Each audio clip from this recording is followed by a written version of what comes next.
welcome. This is the Real Estate Lab, and we are here today to go over some listings, some properties, look at them, and give our opinions, our personal opinions on whether it is a buy or a bust. So I'm super excited because we have our opinions as realtors, why you should or shouldn't maybe pursue an opportunity. And we have a special guest today, Cedric. He's an inspector and he'll be providing his insight on why maybe you should or shouldn't.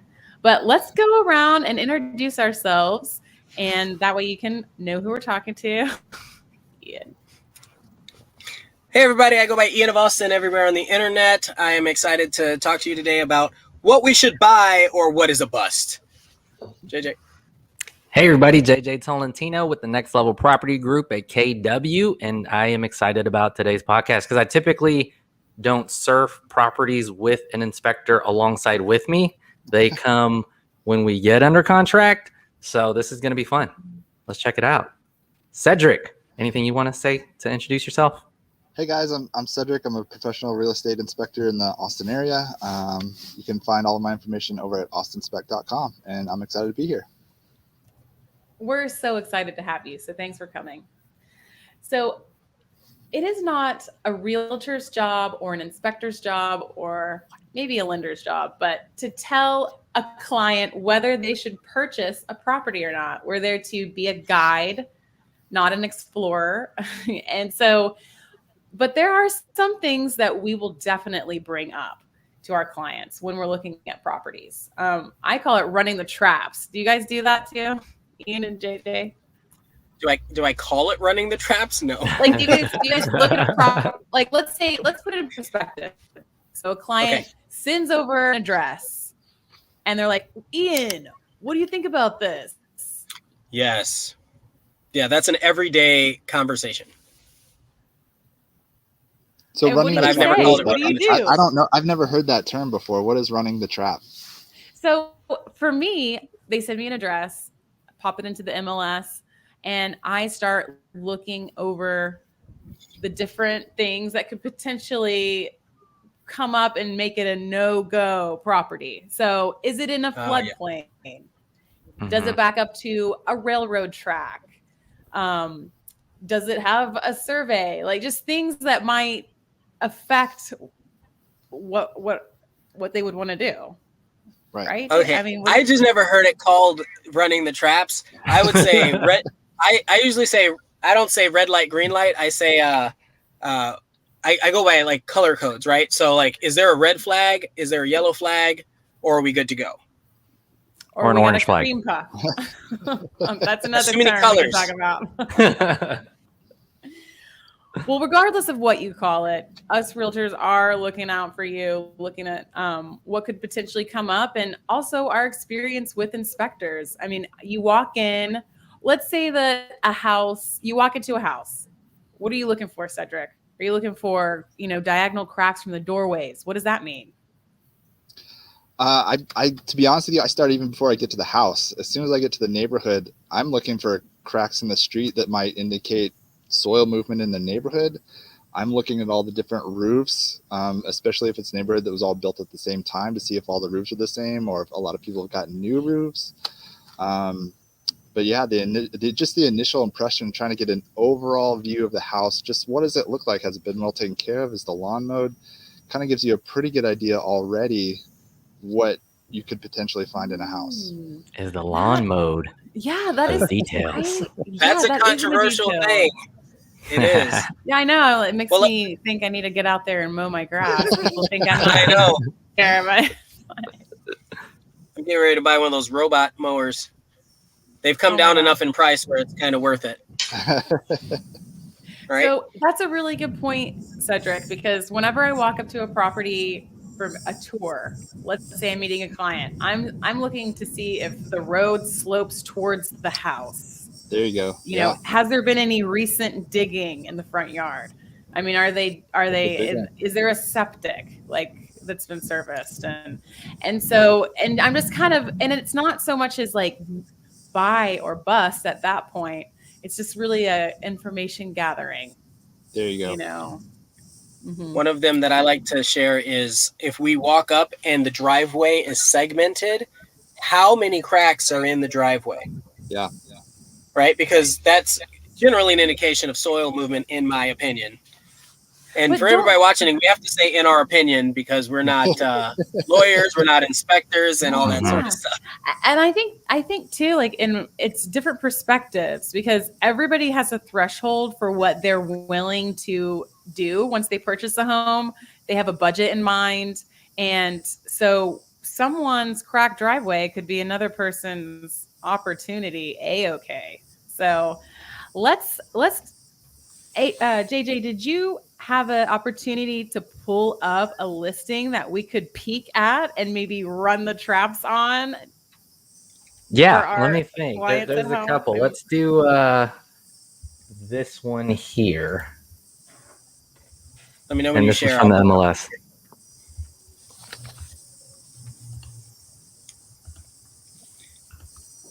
So what we've done is pull up several different listings so we can look at this is straight off the MLS. The reason I brought this up is because it's 83, and even just to add more context, this is North Central Austin. Gracie Woods is like north of Breaker, North Austin.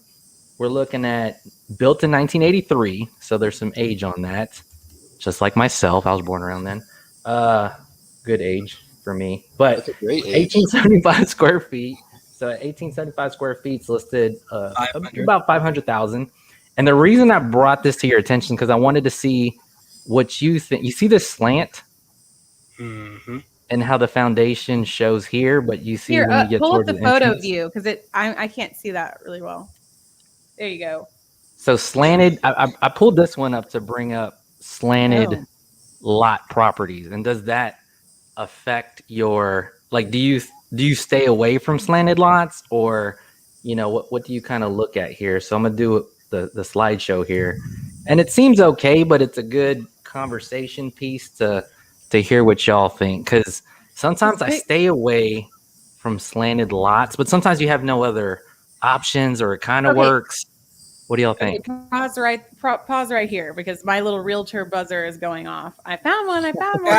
So Same. This is a trap. Now this kitchen layout is going to be a concern for resale. Look at this, Ian. Go back a little bit. Now it's hard to tell in photos, but look at that fridge oven on one side. And then we have other cabinets in the sink. So let's say you're there needs to be an island or something. Mm-hmm. That's easy to add. Somebody's easy island is another person's. When's the last time you purchased an island? What are those going for? I don't know. I've seen one made out of a piano, which is kind of cool, but.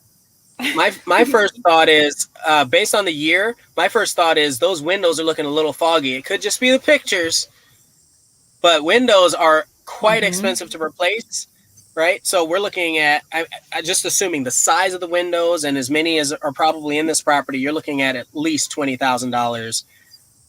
That's just a quick thought. So Cedric, let me ask you, what happens when you have a fogged window? Can you just clean that, or if it's a double pane and there's fog inside, what's up with that?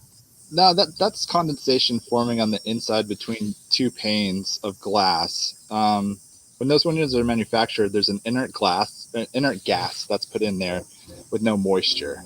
So when that seal is broken, that gas escapes, and then moisture from the outside gets inside and causes condensation when there's a bigger temperature differential between the outside and the inside. This is Texas. Yep. Yeah, so there's almost always a bigger. JJ, go back. Popcorn ceilings, y'all. Love those. But so, okay, here's the thing. When you're talking buy or bust, it depends on who you are, right? Because popcorn ceilings, if you're willing to get up there and scrape it all off, that could be a buy, and you might be able to turn over some equity in it. But sweat equity for scraping the ceiling. Sweat equity. But yeah, if you don't know how to do the work, a lot of this stuff is going to cost you a little bit. and you're already I've paying sprayed seals $500,000. before. Actually, you just spray it and scrape it off. Yeah. Yeah. It's It's not hard labor. yeah, it's Fancy definitely labor labor. though. I mean, I've done it, you guys, and it is not easy. So I noticed this too. Of course, this could be the pictures because of the digital pixels, but you ever see like paint that's like caked on and Oh you're yeah. like, is this hiding something? Mm-hmm.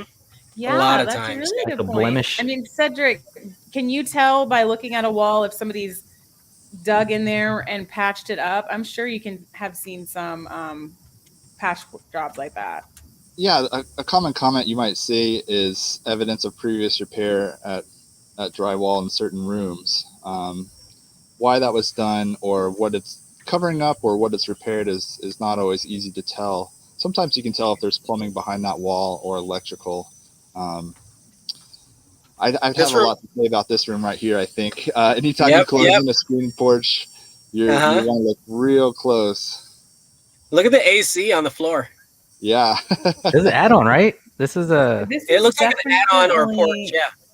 Definitely an add-on enclosed with the low ceilings. Something's going on there, and that would maybe I would spring into action then to see, was that permitted work? Permitted, yes. Permitted is appraiser huge going- for anybody who's doing this. Yeah. Is Yeah, an I think that's what appraiser they had on right going here. to count that square It is- footage? It's literally laying on the floor. The Yeah. AC unit. It's just leaning right there. I'd be looking for moisture issues around that thing with it being so low. And Right. I'd also be concerned about the spot here. slope of that roof, depending on the pitch, making sure that's going to shed water. You're talking about the shed or Mhm. the sunroom roof? Mm-hmm. Exactly. Yeah. And Cedric, Yeah, you might have a caved-in ceiling right there if Potentially. you're not careful. on one or two inspections that I was with you at, you mentioned that when you see wood to ground contact, that it's just a breeding ground and for termites to go there and be attracted to it. You're Is that exactly right. It's a pathway for insects to enter the house, especially potentially termites.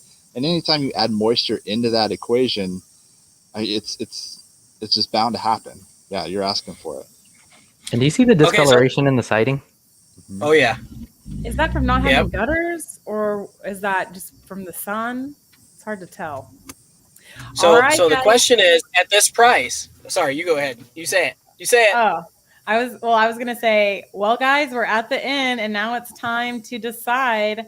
What are you guys thinking in terms of buy or bust? What do you guys think? I say buy. I would say I would throw in an offer just because there's sweat equity potential in it. I don't know about 500, but I would say attempt a buy. So I think I agree with both of you that you've got almost 2,000 square feet and a lot of potential on the property. It's almost a quarter acre, and the price per square foot is reasonable for Austin proper, especially that area. I don't know that I'd pay exactly that. I would probably put in a slightly lower offer, but it's still a buy. Yeah, So so it's just north of Breaker, east of Metric here, south of Gracie Farms. Mhm. I mean, Hot area. Yeah, Walnut that's Creek. a hot area. I'm Ian's not I'm, in, spots scared. I'm right at here. Walnut Creek all the time. I love that Look place. at this. The mountain bike trail. That's Ian's. I like love it. it. And what do you think, Cedric? Buy or bust? It seems like a good starting point. Yeah. You guys are so much more on the side of seeing it just from an MLS listing, and I'm more. I know, but for fun, Cedric, what are For you gonna fun? do? Yeah. let's For get under fun. contract and check it out, and then let's go in and then start checking age of Okay. mechanicals. We're at 83, right? So you definitely could have single pane That's so windows. You true. could have aged mechanicals. Let's get our Yep. heads up in the attic and see what's going up in there. I Yeah, love I that. should do it. Cedric is the level-headed guy that's going to take us down. We're the Most logical answer. We're the buyers with the heart of gold. So thanks, Cedric. He wants to schedule an in-person tour. All right. So next up, we have another property that I've pulled up. Tell me when. I'm ready. You got to share it. Oh, sorry. Whoa, Ian, it was like sunny and now it's like raining in your Oh, I know. Tesla. Well, Crazy. I told you I'm at this place getting ready to pick up a motorcycle. Didn't look like that's happening right now. At least Yeah, I'm not please riding don't. away. Please don't. All right, go. Garrison. So I have Brushy a Creek.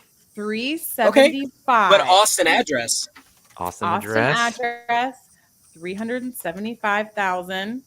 And Lower price per square foot. let's look at the photos first, and then we'll look at the area a little bit more. But walking up, You mean 735? Right. yeah, 375. 735. 735. What? Yeah, that price is like way out of our comfort zone. We gotta skip this one. 735. Sorry. We It said looks around good, though. 500. I think for It 3,000. does. Oh my gosh, does look- sorry, this is the wrong page. This is the wrong Oh, page. okay. You pulled up somebody I else's. was like Okay. quarter lots. Okay. No, I'm like, wait a minute, you guys. That's okay. No. I've got one if you need. Yeah, you go to yours. I'll pull mine back up. All right, I'll pull this away. Remove that. Uh-oh. We lost- I kicked Cedric out. Sorry. Okay. All right, I'll share one. I've got one up. Here we go. All right, window. Here we go. Share. All right. So, Ooh, whoa. okay. So 480 and in Crestview, right? Mhm. We're looking at almost a quarter acre again. Which is like 19 central North Austin for those people that don't know the Crestview neighborhood. Central Thank you. North. Another hot topic. Fire Look at the hot. price per square foot. These are approaching New York suburbs, right? 1,000 square feet. 1,000 square feet. So for a quarter Almost acre. a quarter Now, acre. Mhm. here's the funny thing. Look at the picture Oh they my put on this. Lord. And they only provided 3 pictures. And so my initial thought is that this is, you want the lot, they'll tear the house down. Or they think it's worth it. I don't Right? think This we're is the kind of saving stuff that you one. see. That one I looks don't know lot like it prices. is beyond help. So here's the thing. I like going a calculations little here. further with my buyer clients and investors. So you've got no HOA. So that's interesting. It's a large enough lot where you might even be able to do like an ADU or something, or short-term rental, 2 short-term rentals. And then it's also a super low tax rate. Oh my gosh, yes. Investment Right? special right there. That's what I mean. But the question, I don't know, man. well, that's the thing. That's the Uh-oh. question. Is it still a buy or bust? Cedric, when you see something like this, I know you, but what's your first thought? I need to hear your comments on this. I think it's a great spot for like a bunker that you don't want anybody to find. You just bury it under that, and then you got your own private place. That's my first thought. Have you inspected a home in this? I mean, because I feel like these, you don't get an inspection. This is kind of like as is situation. Yeah. I have definitely inspected homes in this condition, and it's really what I end up doing is creating a list of things to put on an amendment or a list of things to fix for the contractor. That's basically what I end up doing. Wow. That's amazing. 1961. Yeah. All right, So buy or guys. bust. 1, 2, 3. What do you think? Bye. I love that. I Hey, love guys. that. For 500,000. They are not making more land in these parts. Okay. And I think that, I mean, this has had one price reduction. If I had a cash buyer, you could probably go in and really lowball them, and there might be some opportunity there. Yeah. JJ. Man, I love the idea of the land. I would just And throw the location. land. I love Central Austin. I love Crestview. If they were closer to 2s, 3s, I just feel like it's so far. Like we may be wasting each other's time. I would say bust because it's priced too high. My If you're developer ready had if you're ready to build though, JJ, and you're a yeah, but okay, so you developer, build 2, $600,000 condos on there. You build walk an away A- at 1.2. you'll build an A and a B. Yeah. Oh, let's say 700,000. So you Yeah. walk away at 1.4, but you're buying the land at 5, and then you're putting the money into.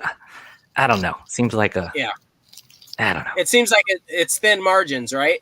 It's thin margins, but I'm not. I could dig deeper into it, but just like a very quick developer, which I'm not. I'm a realtor. numbers, it seems too far of a stretch. I feel like me and the seller would just be going back and forth. Okay. All right. What do you And think, Cedric, Ian? what about you? Cedric? I see built in 1961, and I immediately start thinking aluminum wiring. I start thinking cast iron piping. I start thinking expensive things that you're going to have to dig underground to replace. Yeah, Depending on the what you want digging. to do with the property, it might not be a big deal, but if you're going to try to salvage that property, it could be a big deal. Mhm. Yeah, my instinct is hire a bulldozer and get that one out of there. Inspection for possibility of zombies. Okay.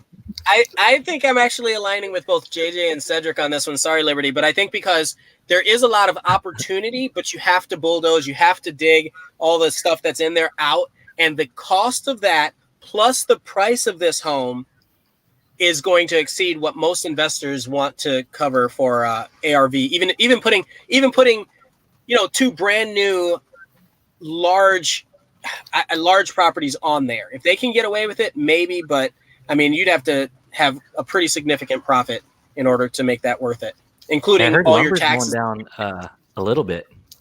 Sure, lumber. Yeah, if lumber goes down and all the other, and it's easy to get the parts and labor's cheap. Like there are so many variables in there. Right.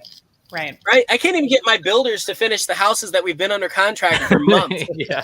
So, yeah. All right. So yeah, Timing Mark. on that one. I like what Mark said. Inspection of possibly zombies. Let's get to some of these comments. So check this out. Master Jedi says talks about Disney buying almost 8,000 acres in Austin. Oh, has this been confirmed? But yeah, Master Jedi You heard has it here confirmed. first. Not confirmed. That's the first time I've heard of it. I've heard You know about what? the Bastrop That land is and a lot of other exciting. things, but Whether it's true That's or not, another- I'm happy. well, it's another big push for people investing in the area. If Disney's doing it, we're gonna have Avengers walking the streets. I'm gonna be one of them. Watch. You watch.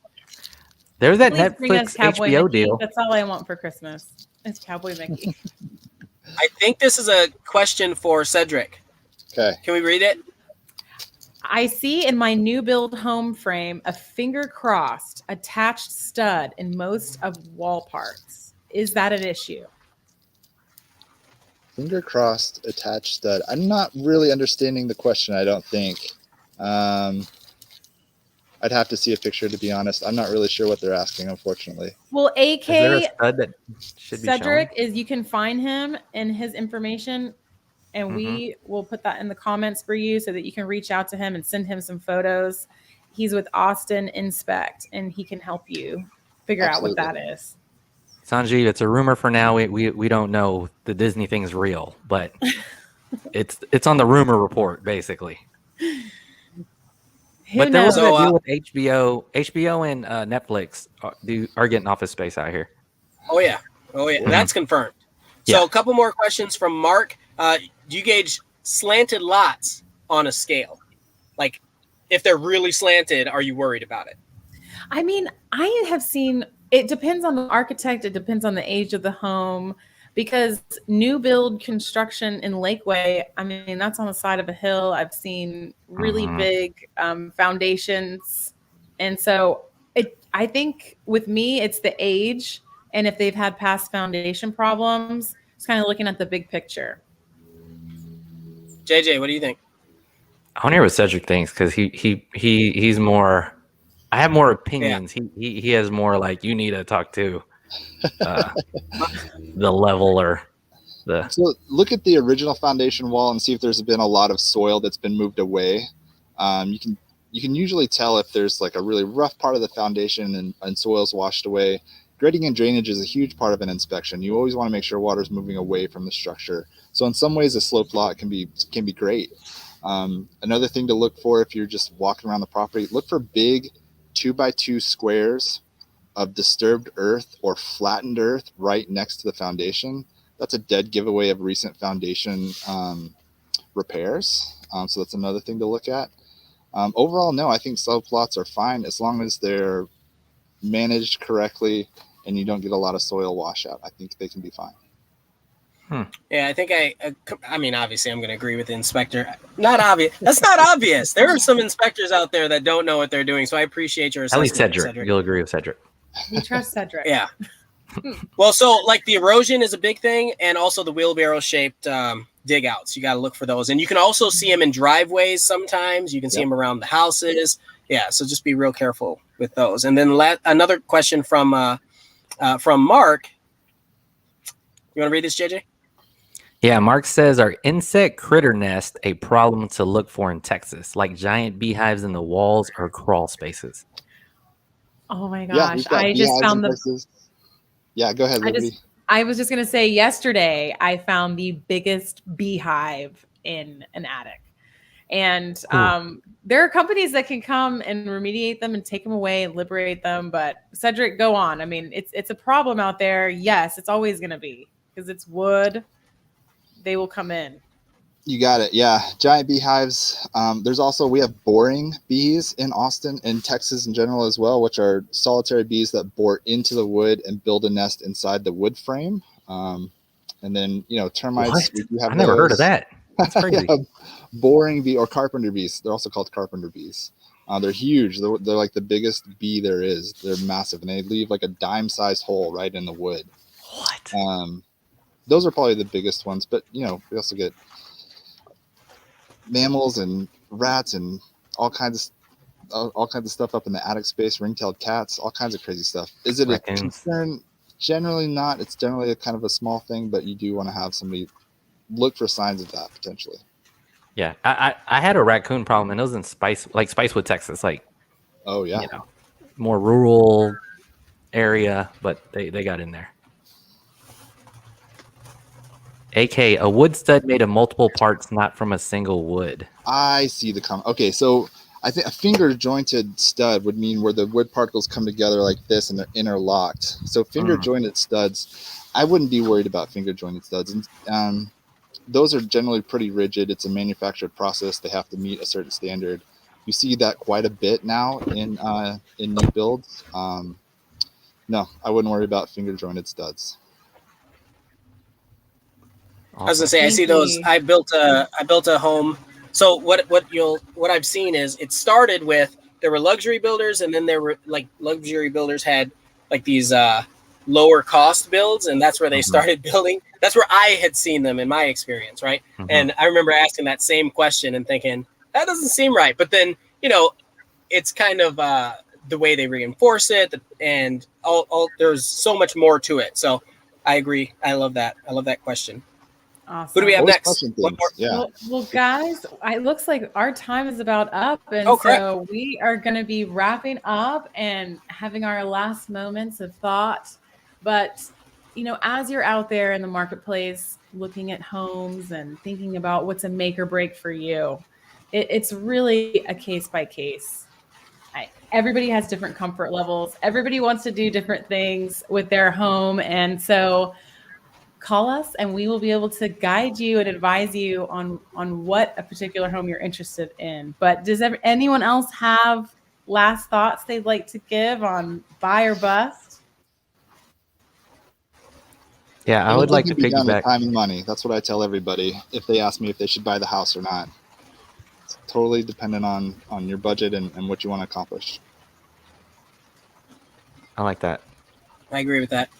Yeah, it's really good. Really solid guys. advice. Well, thank you so Time much and for money. joining us. We are the Real Estate Lab, and you're good. bye-bye. Thank you, guys. Later, y'all.